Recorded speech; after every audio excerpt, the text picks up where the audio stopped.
Nicolas Canteloup, donc.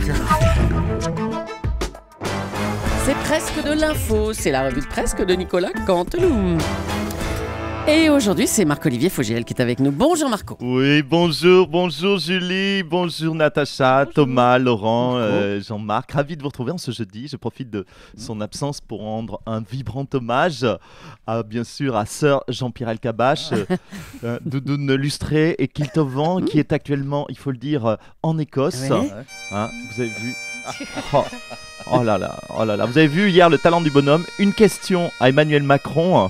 Et pan, un dérapage. Il a failli faire virer le nouveau ministre de l'économie. Quel métier ce Jean-Pierre, c'est fou. Je dis Monsieur Elkabbach. On ne fera jamais aussi bien que lui, mais on va essayer. C'est parti pour les titres de l'actu. Allez, on vous écoute Marco. Ministre au piquet, l'ARPET, Emmanuel Macron l'a donc appris à ses dépens grâce à une question de notre Jean-Pierre national. Les illettrés ne sont pas sourds.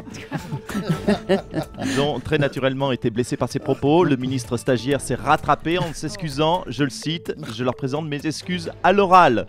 Je leur ai bien écrit une lettre, mais comme ils ne savent pas lire, c'est con. Oh non, arrêtez. Oh la mince, je crois qu'il a encore redérapé là. Déclaration ce matin de Thomas Thévenoud. Je suis employé chez GAD et je ne sais pas lire. C'est pour cette raison que je n'ai pas payé mes impôts. Oui, c'est ça, d'accord. On continue avec la bonne nouvelle, avec des baisses d'impôts à venir. Manuel Valls promet une baisse d'impôts de 40 € par an. 40 € par an pour les Français les plus modestes, soit, tenez-vous bien, 3,333 centimes. 3,333 € par mois. Ils vont s'éclater les papis avec tout ce pognon. Attention, si vous avez plus de 90 ans, cette baisse d'impôt ne sera effective qu'en 2015. Je le précise. Accrochez-vous, on ne part pas avant, ce serait trop bête. Et puis, spectacle comique. Florence Foresti est au Châtelet et François Hollande à l'Elysée cet après-midi. Foresti imite Arletty très bien. Hollande imite un président de la République plutôt moins bien. Les deux spectacles sont complets. Merci Marc-Olivier, à bientôt. Après avoir estimé sur Europe 1 qu'il y avait beaucoup d'illettrés dans l'entreprise GAD, le ministre de l'économie Emmanuel Macron a dû adresser ses plus plates excuses aux salariés de l'entreprise. Monsieur Macron, vous avez reconnu à l'Assemblée nationale que vos propos ont pu blesser. Julie Leclerc, je l'avoue, mes propos étaient blessants. Je dis mea culpa. Tous les ouvriers de chez GAD ne sont pas des illettrés.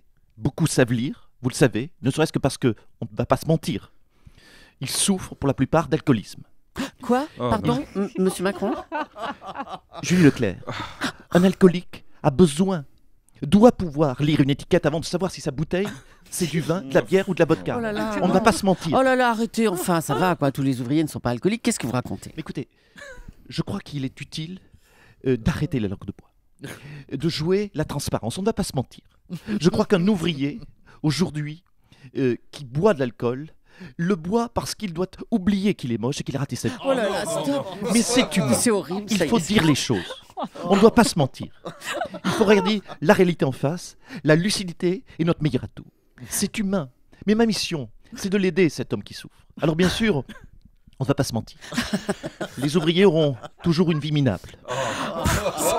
Mais peut-être, monsieur Mordi, un peu moins minable à la fin du quinquennat.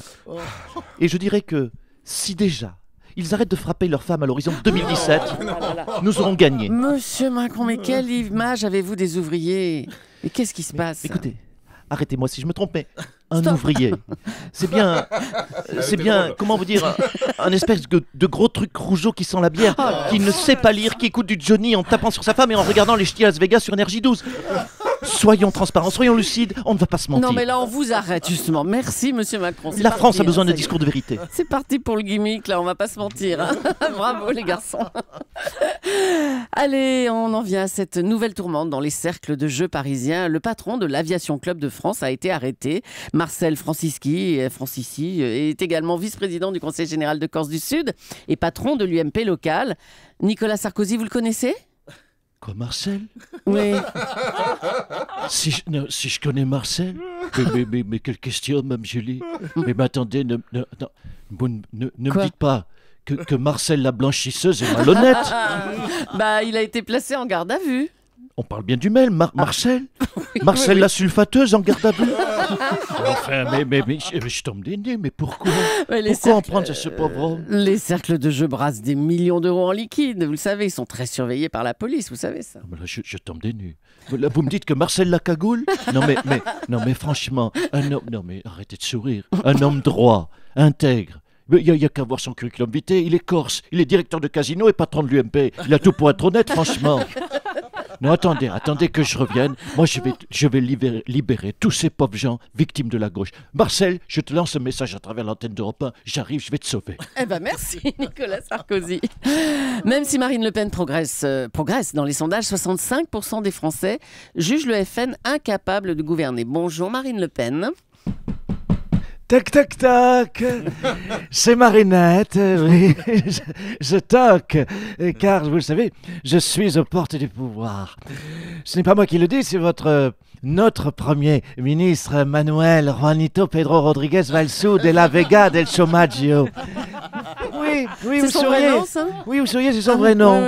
Oui, car nous avons fait, Madame Leclerc, ne vous déplaise, des recherches au Front National. Oui, c'est ça, oui. Alors, Marine Le Pen, le reproche qu'on vous fait le plus souvent, c'est que vous n'avez pas dans vos rangs des gens capables de gouverner.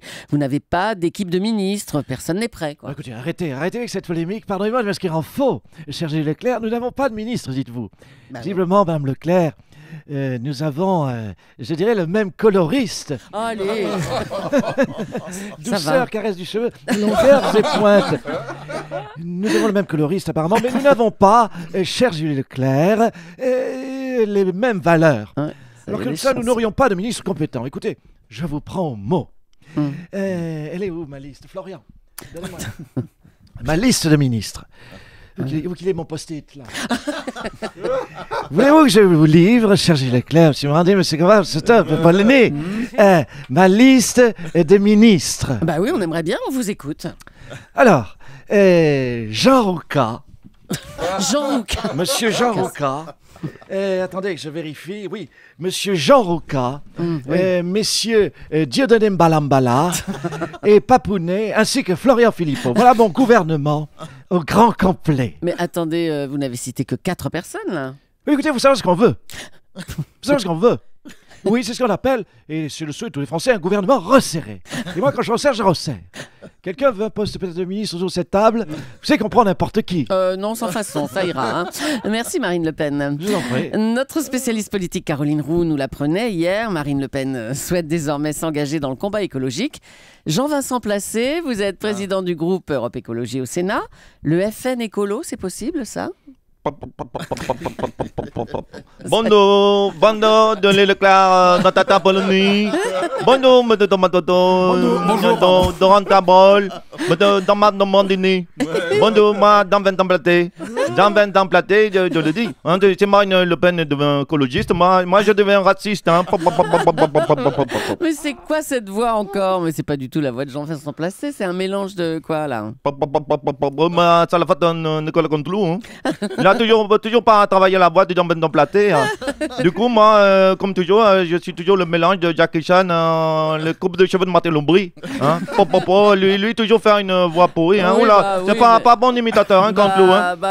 Tout pourri, faut travailler Canteloup. Bah oui, ça marche pas là, c'est nul, mais ça nous intéresse pas. Oui, bon, tant pis alors, peut-être Canteloup travaille voix de Jean-Vincent Platé. Attention parce que Canteloup, parce que Michel Leb, pas content. Lui cherchait partout Canteloup pour le casser la gueule, pour piquer cette imitation de Tinois d'il y a 30 ans.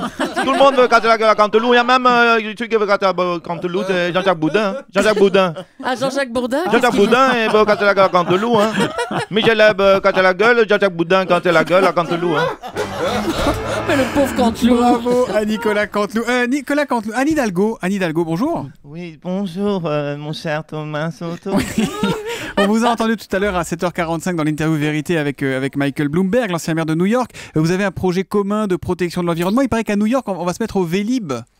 C'est vrai, c'est une information que je ne dément pas. Paris vise une réduction, vous venez de le dire, des émissions de 25%. Contrairement à Jean-Marc Morandini qui lui double ses émissions tous les ans. Permettez-moi ce trait d'humour, Oui, bonjour, il y avait longtemps. C'est Bébert Non, non. 75. Bonjour mon âne. Ce serait bien de rappeler que c'est moi tout de même qui ai fait avancer l'écologie à Paris en mettant une plante verte pour me succéder. Et toc. Bon, merci. tu es taquin, Bertrand, tu es taquin. New York, vous voulez reprendre l'antenne, cher Thomas Soto? Non, bah allez-y, c'est encore des choses à dire. New Allez-y, monsieur Delanoë. New York, vous l'avez, Thomas Soto, nous pique mon idée de Vélib.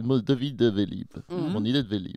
Mais Paris gardera ses atouts uniques. Le petit café à 3,40 € qu'on vous lance sur la table. Le serveur qui fait la gueule et lâche un demi-sourire forcé juste au moment de l'addition. Les deux vendeuses qui discutent entre elles et que vous dérangez en rentrant dans la boutique. Le taxi qui vous dit c'est pas direction, c'est ça, c'est Paris. Ouais. Hein? Vous savez, j'aime tellement Paris, je sais pas ce que je dis, c'est pas grave. Bon, on est fâché avec tout le monde, là. C'est bon. J'imite mal et je sais pas ce que je dis.